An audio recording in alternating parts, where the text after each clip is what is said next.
Hey up, welcome back to Piggy Pen's Tube. I'm colouring a page tonight in the Floribunda Year by Leila Duly, who is a fantastic illustrator.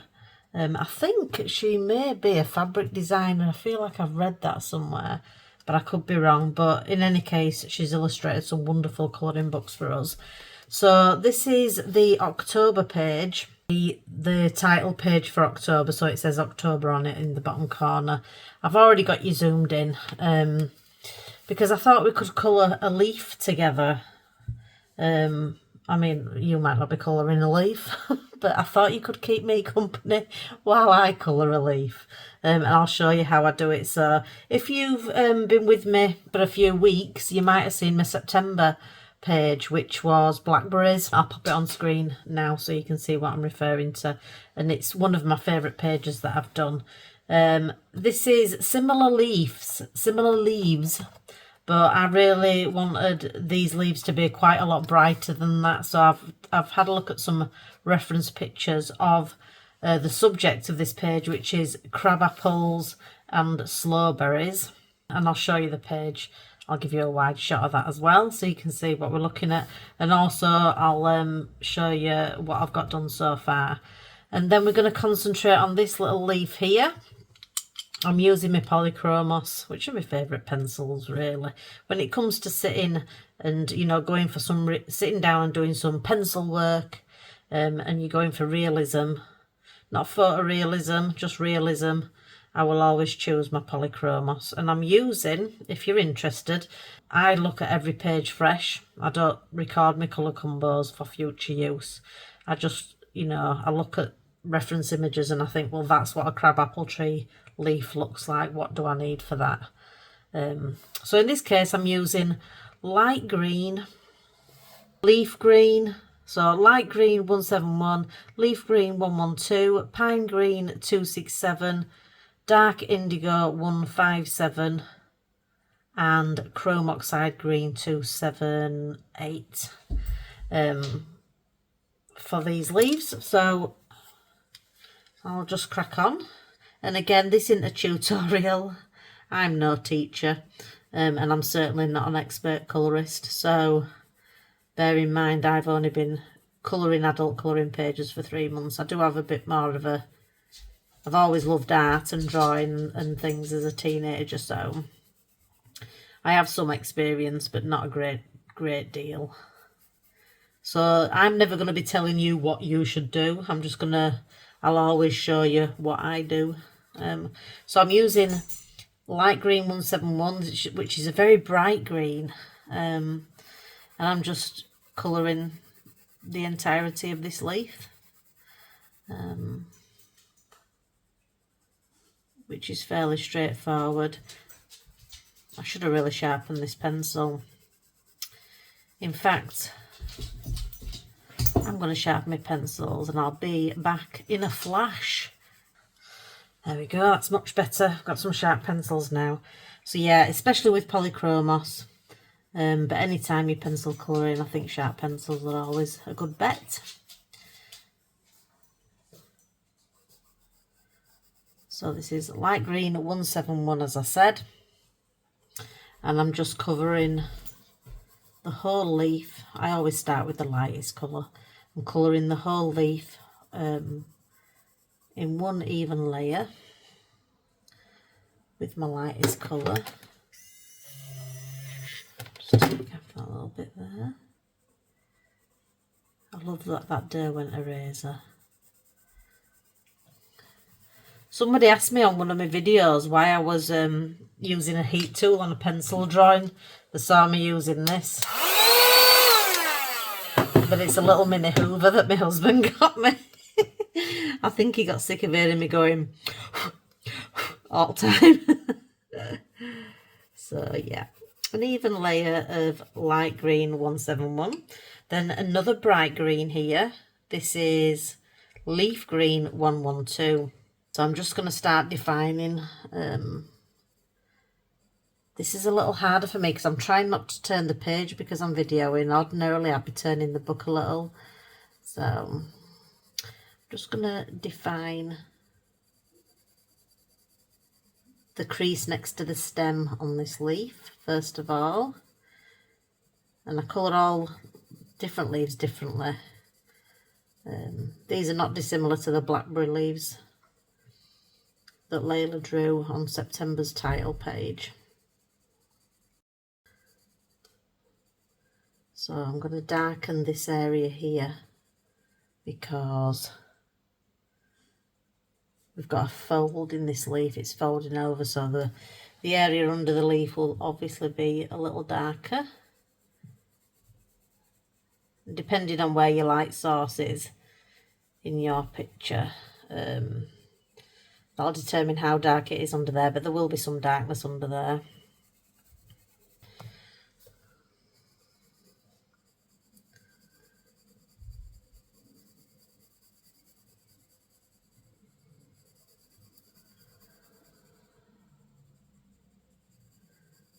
I think with Polychromos, the experts do advise that you build up in very light layers. I can be a little bit impatient, if I'm honest, and I'll sometimes go in a little bit heavy. I'm a bit heavy-handed, I would say, as a pencil colourist.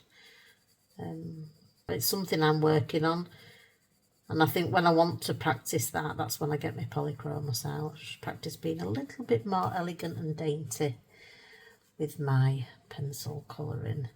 If you can hear anything shuffling about in the background, it's Rocket, who's keeping me company tonight as usual. Aren't you, lad? He's a good boy. He is a good boy. He's had tonight for his tea, he's had 2 pouches of his favourite food with his favourite kibble, because he likes it mixed up, about 12 king prawns in there that were left over from our lunch, and all the meat off a chicken leg left over from the chicken dinner we had on Saturday. So he is one satisfied boy. He's my little pooch.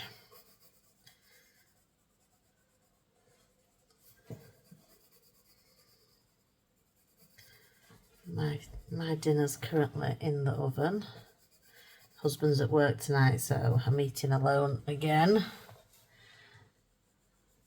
So yep, still working with this leaf green 112. Just darkening.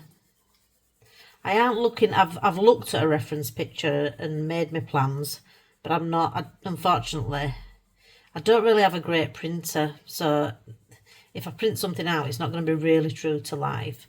So I've looked at the reference picture on my phone, and it's kind of committed to memory. So I don't always keep referring to a reference photo, but I think they're brilliant tools as part of your colouring. Do your research. If you're colouring a bird or a cow or whatever it is, Google and get reference pictures.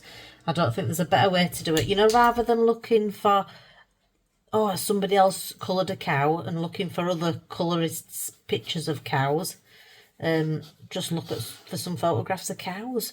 And again, as I've said in my videos before, I think that's how you're going to develop your own style. It's good to, I definitely feed off other colourists. I watch so much YouTube, but when I'm colouring, I'm not really trying to copy what they've done. Well, that's not a bad thing. It's a good way of learning new techniques. So if you're looking to learn a technique, by all means do a colour along. They all have the place. But just in general, I would encourage you to look at reference pictures of real things. And just, I think you'll get your own style more quickly that way anyway. I think so far a lot of people do colour leaves like this, and I'm not really sure because I haven't watched too much leaf colouring live. You know, I've seen other people's completed pages, but I've not really seen any leaf colouring. But I reckon they probably do it something like this. So now I'm going in with Pine Green 267, and again it's just we're just building up the layers now. I like a nice dark, oops, see my lead Lead go there. What do we call it now? It's not a lead, is it? Core, the nib snapped. So start darkening up the areas that I want to be a little darker.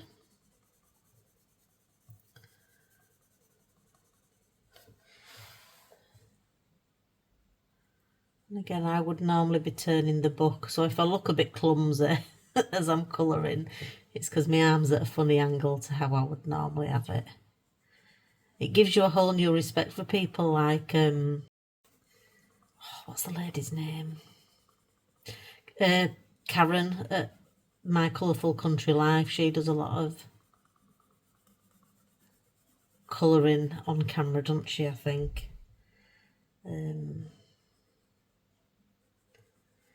Yeah, it gives you a whole new respect for anybody who is doing colour-alongs or live streams, like Colouring Bumblebee, who I watch loads. Jess. I've been on a couple of her live streams and watched, well, I'm generally colouring at the same time, but I'm certainly listening to her. But yeah, it gives me a whole new respect for what they do. They have to think about where the camera is and everything, don't they? So again, I'm just darkening up this crease.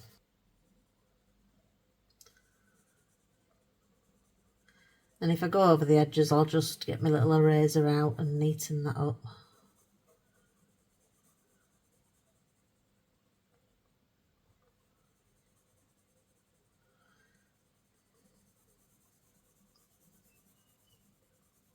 Just try and be a bit light-handed, Joe. Remember, you're wielding a pencil, not a baseball bat.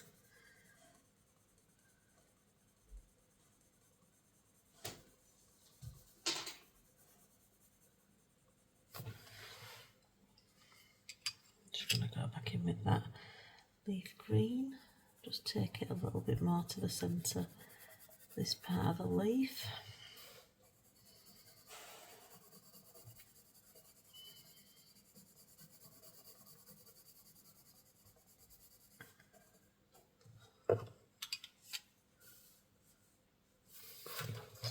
I'm going to try and turn it without taking it out of shot a little. Hope you can still see.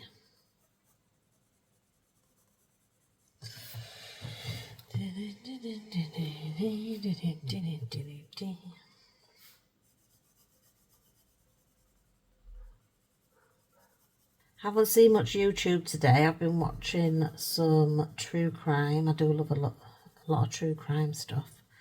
So I've been watching a bit of true crime on Prime. Now I've got Chrome Oxide Green 278.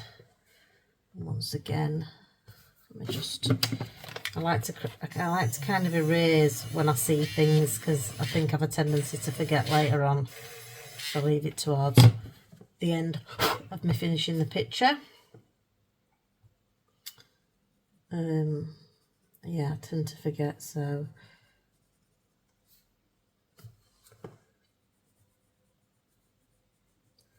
with this colour, I'm just concentrating on my darkest points, really. Excuse me.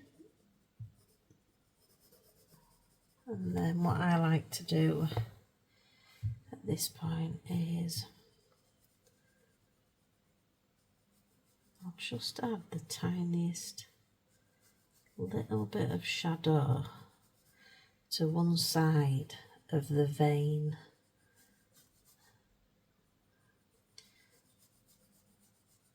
So these would be veins.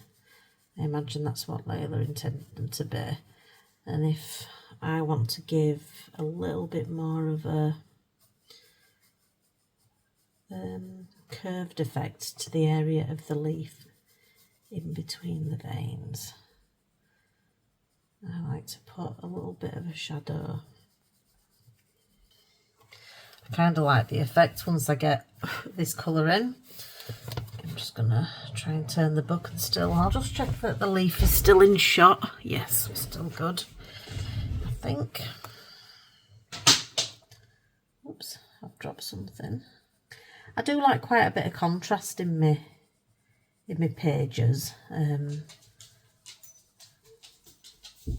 generally when I step back and I look at my page and something just doesn't feel right, it's probably because I haven't gone dark enough in some areas. And then when I do, I'm like, yes, that's what it was.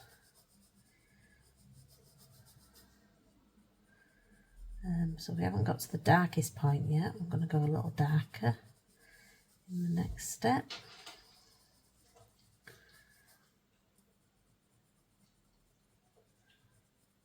I hope my head's not in the way.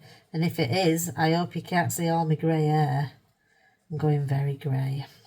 So far, I'm quite happy with that. And then I'm going to take Dark Indigo 157. So this is a very dark blue. I love this colour. I've used it quite a lot in my pages. That's why it's a little bit shorter than some. And I'm going to go to my very darkest points again now.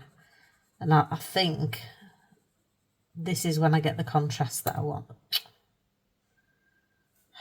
Go to troubleshooting your pencils to a lovely nib.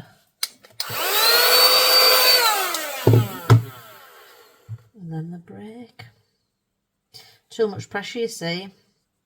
Got to be lighter handed, Joe. Light of hand.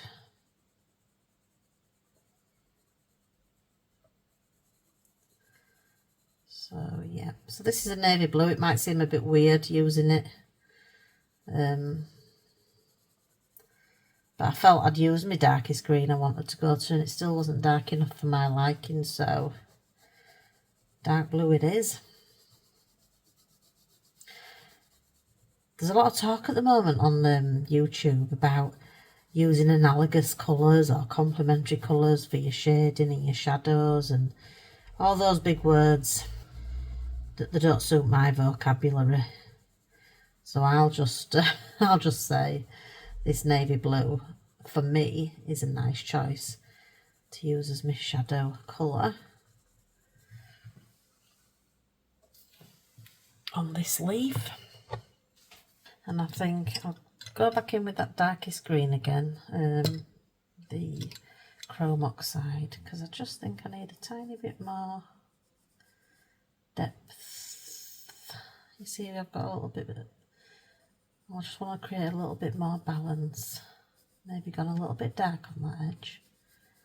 But we can always work it out.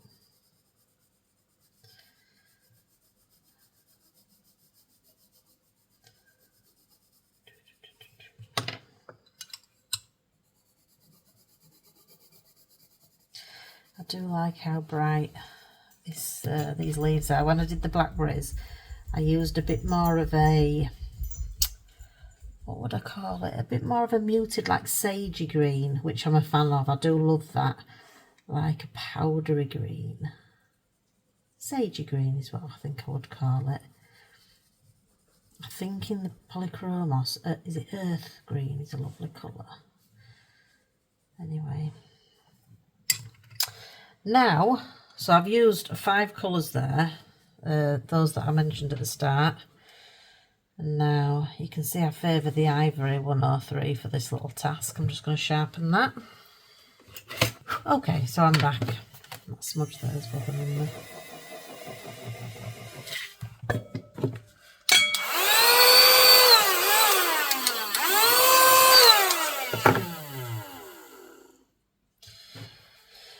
Okay, so with the Ivory 103, I don't do, you might find this shocking, but I don't burnish a lot. I kind of like to see that it looks like a pencil drawing, pencil colouring.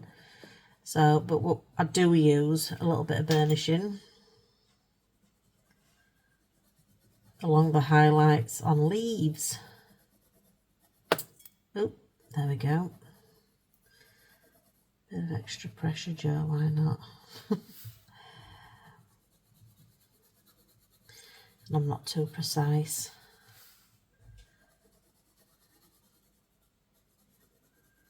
Just a wee bit. And that's my my leaf. I feel like I've gone a little bit light there, so it's always good to just lean back and take a wider angle look.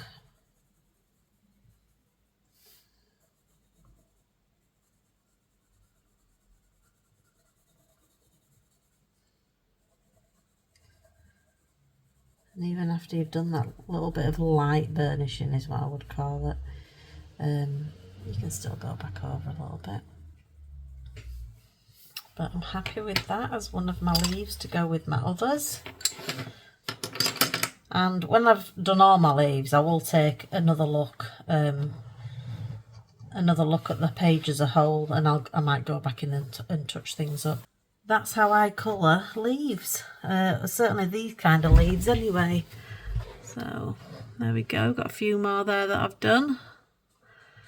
In this image of crab apples, that's a bit unfair on them, crab apples and slowberries. The October heading page of Leila Dulys Floribunda Year. Right, I hope you enjoyed that and it was useful if you're just approaching leaves for the first time. It's fairly simple, isn't it? It's fairly straightforward.